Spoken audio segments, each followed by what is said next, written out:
Question था कि प्रकाश संश्लेषण में, ध्यान से सुनिए,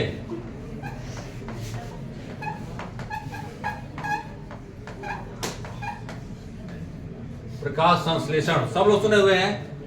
एक बहुत ही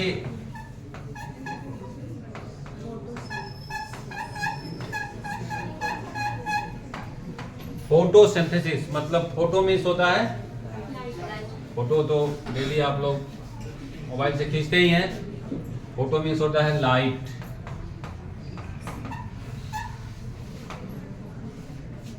और सिंथेसिस मीन्स होता है कंबाइन। कंबाइन समझ रहे हो? कंबाइन मीन्स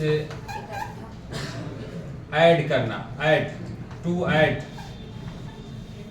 ऐड मतलब होता है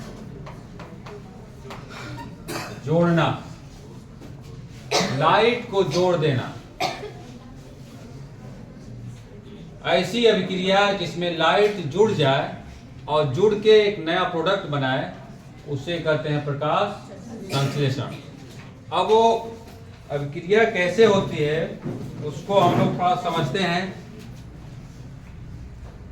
ऐसे तो फोटोसिंथेसिस हमारे चारों तरफ चल रहा है और पृथ्वी पे जितनी एनर्जी है, एनर्जी का ट्रांसफर भी है, वो इसी अभिक्रिया के कारण है। अगर फोटोसिंथेसिस न रहे तो कोई भी जीव और कोई भी जंतु, स्पेशली जंतु, वो एनर्जी को न ले पाएगा और न ट्रांसफर कर पाएगा। अब देखो ये इसका रिएक्शन क्या है कि कार्बन डाइऑक्साइड,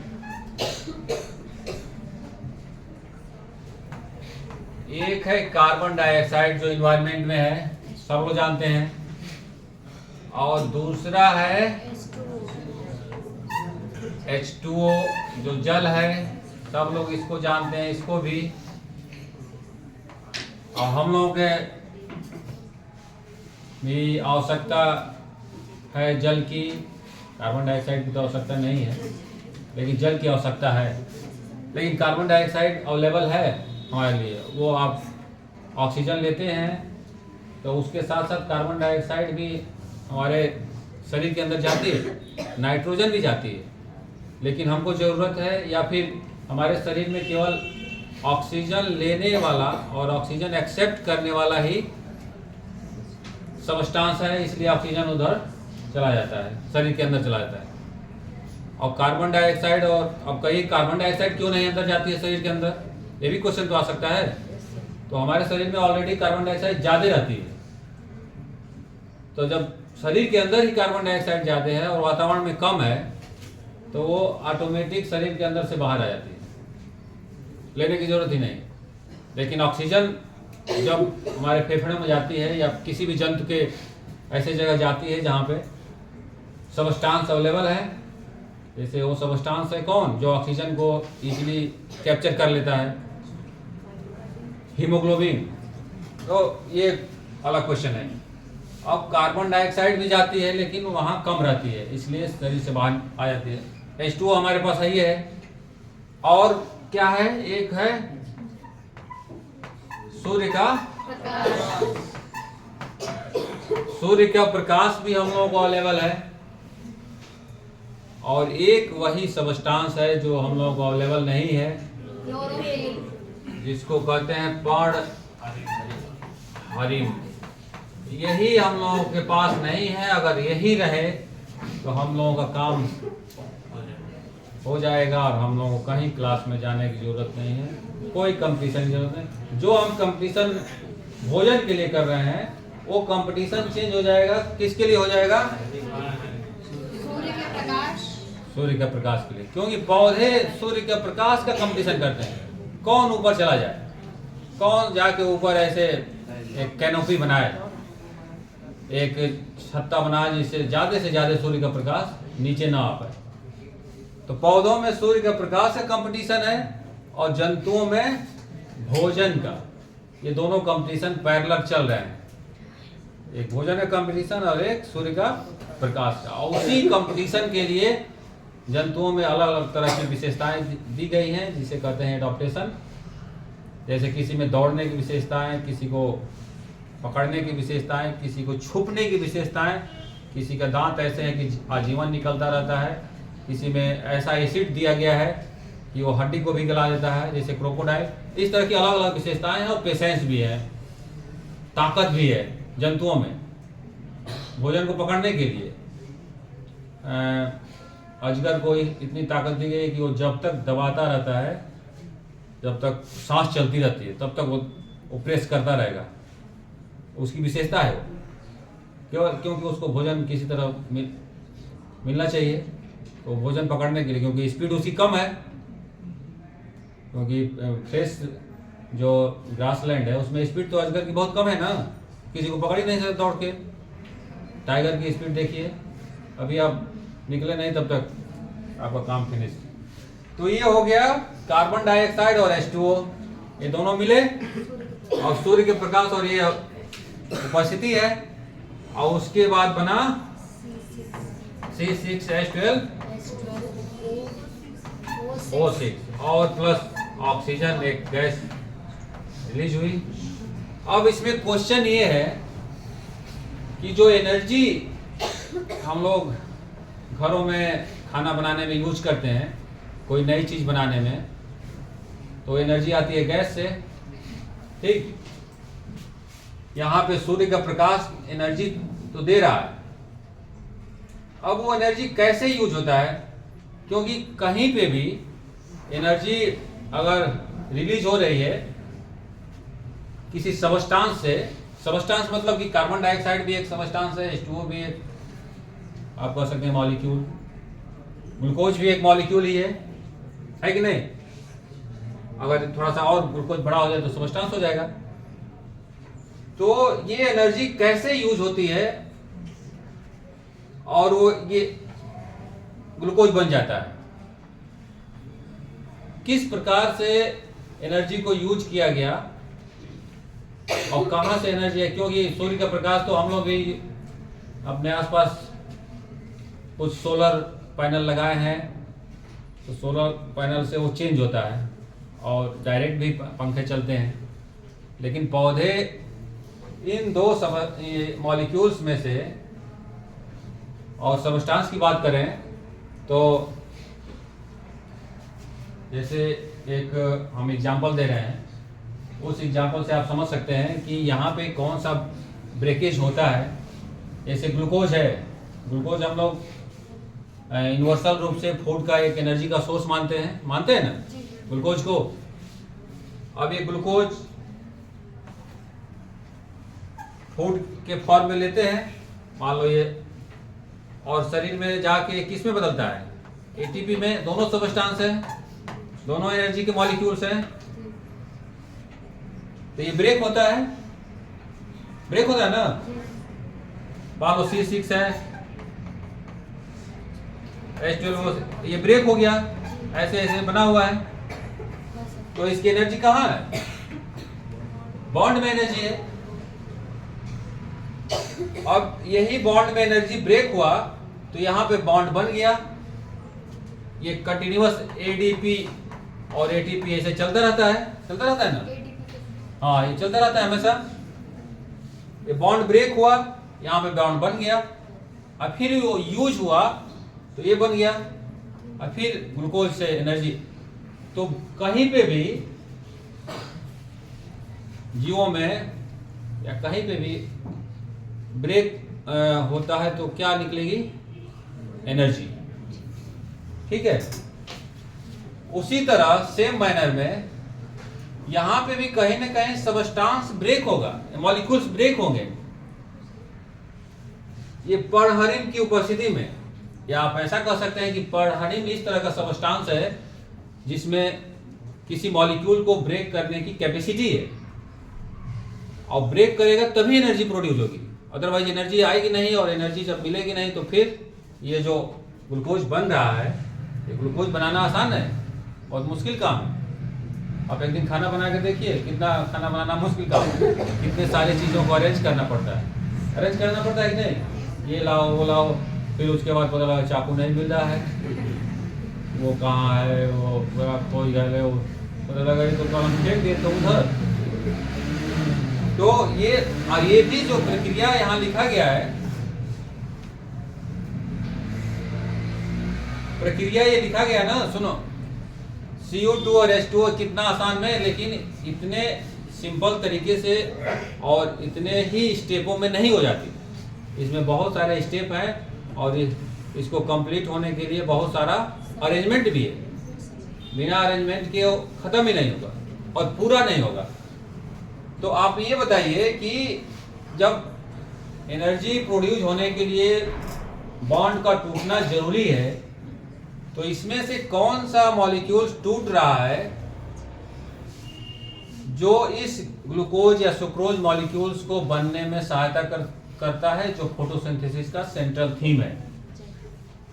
कौन सा मॉलिक्यूल टूट रहा है? बहुत सालों तक ये ऐसा जाना गया। एक क्वेश्चन भी पिछले ही साल आया था कि जो ऑक्सीजन रिलीज हो रही है, उसको इस तरह भी जान सकते हैं कि जो ऑक्सीजन रिलीज हो रही है वो ऑक्सीजन इस H2O की है कि ये कार्बन डाइऑक्साइड, क्योंकि दोनों में ऑक्सीजन है, H2O में भी है और कार्बन डाइऑक्साइड में भी ऑक्सीजन है। तो बहुत सालों तक ये कंफ्यूजन रहा कि जो ऑक्सीजन रिलीज हो रही है यहाँ पे ये CO2 की है, लेकिन यहाँ पे किसकी है?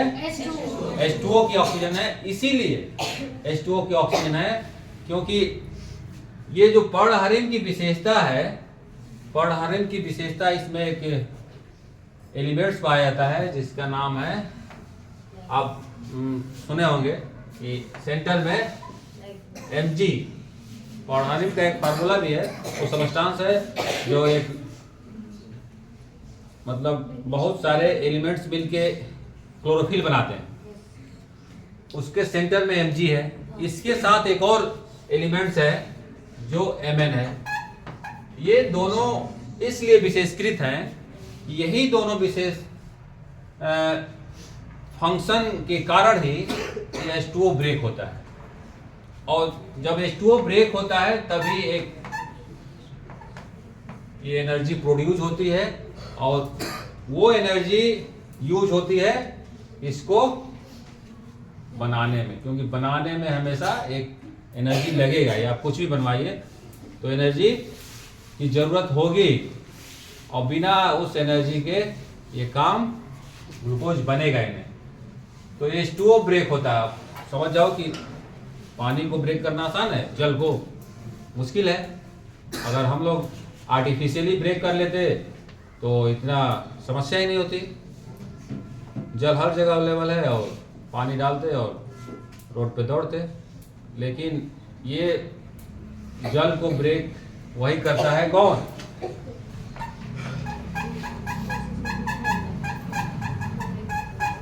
जल को ब्रेक करता है क्लोरोफिल। अब तब एनर्जी मिल जाती है, और वो अब यूटिलाइजेशन, सूर्य के प्रकाश, अब वो एनर्जी तो उसके पास है नहीं, अपना इनबिल्ड तो है नहीं, वो सूर्य के प्रकाश से अपना लेता है और इसका जल को ब्रेक कर दिया, और ब्रेक कर दिया तो वही एनर्जी यूज होती है इसको फॉर्म करने में। तो आप समझ सकते हैं कितने एक डिफिकल्ट वर्क को आसान तरीके से इस प्रकाश संश्लेषण प्रक्रिया में पूरा किया गया है।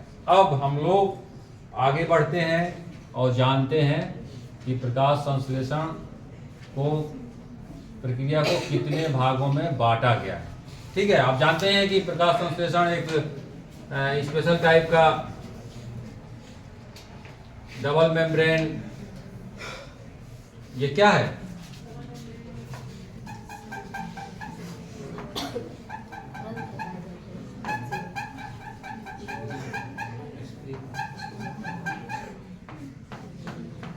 ऐसा आप देखे होंगे क्लोरोप्लास्ट, एक कोशिकांग है। कोशिकांग के बारे में आप पढ़े ही हैं। कोशिका के अंदर बहुत सारे कोशिका के अंग पाए जाते हैं। उसमें एक कोशिकांग है क्लोरोप्लास्ट, जिसमें क्लोरोफिल होता है। क्लोरोप्लास्ट 2-3 प्रकार के होते हैं। तो उसमें एक क्लोरोफिल होता है, जिसमें क्लोरोफिल होता है उसे बोलते हैं क्लोरोप्लास्ट। और इसमें ये लिक्विड भरा हुआ है जो एंजाइमों से परिपूर्ण है और ये सिक्के जैसी संरचना जिसमें क्लोरोफिल पाया जाता है, जिसे कहते हैं थाइलेक्वाइड, और जो लिक्विड है इसे कहते हैं, अगर एक को थाइलेक्वाइड बोलते हैं और ग्रुप में बोले तो ग्रेना ग्रुप में। अब ये इसलिए थोड़ा सा बताना जरूरी है कि जो अगला टॉपिक है इससे रिलेटेड है, क्योंकि प्रकाश संश्लेषण इसी क्लोरोप्लास्ट में होता है। तो कौन अगर डिवाइड करेंगे कि प्रकाशिक अभिक्रिया और अप्रकाशिक अभिक्रिया कहाँ कहाँ होती है, तब इसका जरूरत है। तो इसमें ये हो गया स्ट्रोमा जो लिक्विड है, ठीक है, दो ही है, एक सिक्के वाला जिसमें क्लोरोफिल है तो ग्रेनम बोलते हैं उसे, और जो लिक्विड है वो स्ट्रोमा। अब प्रकाश संश्लेषण को दो भागों में बांटा गया है, एक है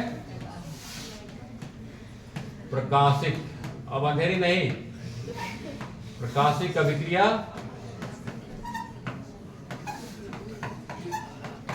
और दूसरा है अप्रकाशिक। अब इसका नाम और इसलिए रखा गया है कि एक जो है प्रकाशिक इसलिए है कि ये प्रकाश पे डिपेंडेंट है, या फिर प्रकाश की उपस्थिति में होता है, प्रकाश की उपस्थिति में ही परफॉर्म होता है। और दूसरा अप्रकाशिक इसलिए रखा गया है क्योंकि ये प्रकाश की अनुपस्थिति में होता है। प्रकाश की अनुपस्थिति या प्रकाश जरूरी नहीं है उसके लिए, अगर प्रकाश नहीं रहेगा तब भी वो अभिक्रिया चलती रहेगी, लेकिन इसमें अगर प्रकाश न रहे तो वो अभिक्रिया नहीं चलेगी। तो आप जानते ही हैं कि जब H2O ब्रेक हुआ तो उसमें प्रकाश की जरूरत है। वहीं तक अब जब एनर्जी के मॉलिक्यूल्स बन गए, एनर्जी के मॉलिक्यूल्स ATP ही बनेगा, क्योंकि हाइड्रोजन अगर आयंस निकला है तो एक मेम्ब्रेन से उसका जो कहीं पे एकत्रीकरण हो गया तो पोटेंशियल डिफरेंस हो जाएगा, पोटेंशियल डिफरेंस होगा तो एनर्जी रिलीज होगी। एनर्जी रिलीज आप जानते ही हैं, इलेक्ट्रिसिटी का फंडा, फिजिक्स पढ़े होंगे। तो पोटेंशियल डिफरेंस एनर्जी रिलीज होगी, वो एनर्जी रिलीज होगी तो कोई वहाँ लेने वाला रहेगा। लेने वाला कौन है? ATP है। आप जीवों में जानते हैं कि जीवों में एक ही मॉलिक्यूल है जो एनर्जी के लिए एक जगह से दूसरे जगह ज़रूरतों को पूरा करने में सहायता देता है, एक ही मॉलिक्यूल, वो है ATP। किसी भी जीव में, पौधे हो या जंतु, अगर एनर्जी के जरूरत को कोई पूरा करता है तो वो है A। तो यहाँ पे प्रकाश संश्लेषण में भी अगर H2O ब्रेक हुआ तो उसको फर्स्ट टाइम कौन लेने वाला है? ATP सबस्टांस बनेगा और वो दूसरे जरूरतों को पूरा करने में सहायता करेगा। तो ATP बना और वो फिर प्रकाशिक अभिक्रिया में ये क्रिया हो गई, और उसके बाद जो अप्रकाशिक अभिक्रिया है पूरा होती है, जिसमें प्रकाश का जरूरत कम है। अब देखिए क्वेश्चन ये है जो अभी बनाया गया है चित्र, कि प्रकाशिक अभिक्रिया क्लोरोप्लास्ट के ग्रेना में पूर्ण होती है। ये जो सिक्के वाले संरचना वाले बने हुए हैं इसमें पूरा होता है। ये ग्रीन कलर से आच्छादित होते हैं, इसी में ग्रीन कलर के सबस्टांस पाए जाते हैं और इसी में पूरा होता है। और जो अप्रकाशिक अभिक्रिया है, ये जो लिक्विड है स्ट्रोमा में। अब क्योंकि अप्रकाशिक अभिक्रिया में एक बहुत सीरीज वाइज एंजाइमेटिक प्रोसेस है, एंजाइम का रिक्वायरमेंट है, वो एंजाइम इसी लिक्विड में पाए जाते हैं और उसी लिक्विड के कारण ही एक सबस्टांस से दूसरे सबस्टांस बनता है और कुछ रीजनरेट होते हैं। अगर वो लिक्विड ना रहे तो नहीं बनेगा, जिसकी वजह से ये दोनों प्रक्रियाएं पूरी होती हैं। अब इसमें भी डिवीजन है, आप सुने होंगे कि